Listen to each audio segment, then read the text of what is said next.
Input voltage அப்படின்னு அர்த்தம். இப்போ இந்த இடத்துல விஇன் அப்படின்னு கொடுத்துருக்காங்கன்னா கம்பல்சரி இதே நேமை தான் என்ன பண்ணுவாங்க அப்படின்னா பாட்டம்லேயோ அல்லது அடுத்த பேஜில் என்ன பண்ணுவாங்க அப்படின்னா யூஸ் பண்ணுவாங்க. ஸோ அந்த விஎனை மட்டும் நம்ம பார்த்துட்டு அப்படியே என்ன பண்ணணும்னா கீழே வரணும். ஸோ இது ரெண்டு பேருமே பார்த்தீங்கன்னா இன்டர் கனெக்டட் தான். அதனால தான் இந்த நேம் வந்து என்ன பண்ணுவாங்கன்னா யூஸ் பண்ணுவாங்க. விஎன் அப்படின்றது இன்புட் வோல்டேஜ்.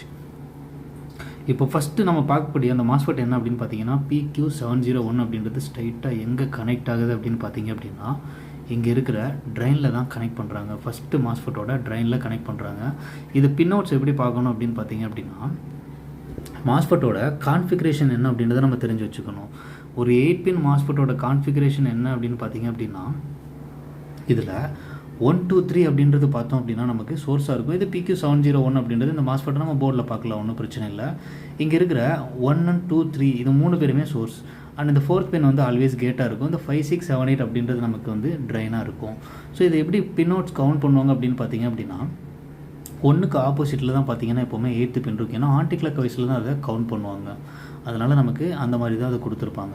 அப்போது இந்த மாஸ்ஃபெட் பார்த்தீங்க அப்படின்னா ஸ்ட்ரைட்டாக யார் கூட இன்டர் கனெக்டில் இருக்குது அப்படின்றதையும் நம்ம ஸ்கிமேட்டிக்கில் ஈஸியாக ஐடென்டிஃபை பண்ண முடியும். இது ஒரு ஸ்கிமேட்டிக் இருக்கிறதுனால தான் நம்மளால் கிளியராக என்ன பண்ணலாம் அப்படின்னா ப்ராப்பராக ஒரு காம்பனண்ட் இன்னொரு காம்பனண்ட் கூட மெர்ஜ் ஆயிருக்கான்னு